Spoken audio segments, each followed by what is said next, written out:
So just getting some of this put together. Got it. So this, oh, that's not there. I was just thinking about putting that as an extra support. Got a battery in there. It's all done in.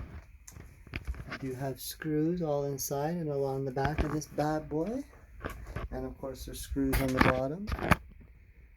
Yeah, turning out pretty good.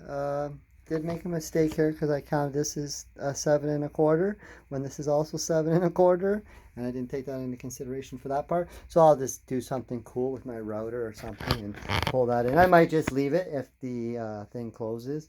Just have to make sure the back seat goes up, and it'd be nice if it actually does have a gap. That way it can breathe out through the top through hot air.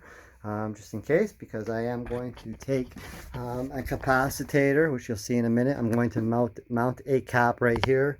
Here's where the fuse box is going to go, and a ground block, because the power wires and everything come in from this side. And then on this part here, I'm going to mount a sub amp up long ways. I might do a trim here and cut this out in this big piece here, so I could put a piece of plexiglass in there so you can see the underneath of an amp, and maybe be doing so you can see inside the amp.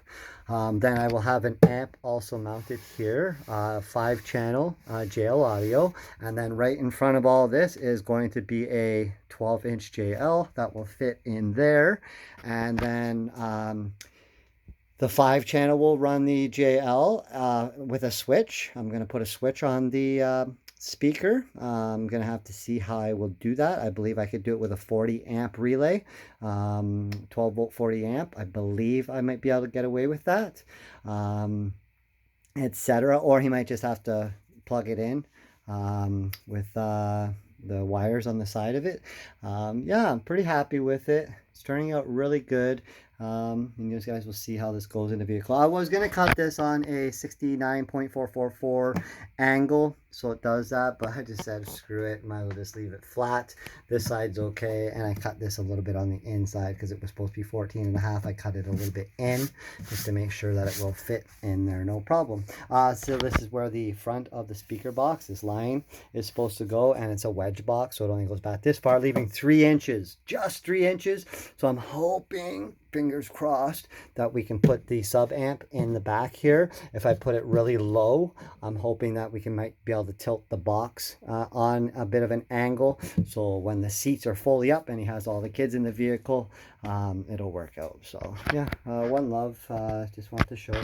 As you can see, it's pretty clean. I'm really happy with this. It turned out really good. Won't have to do any sanding, really, if any at all.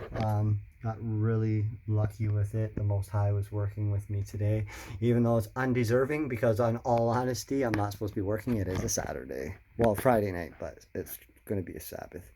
One love to everyone.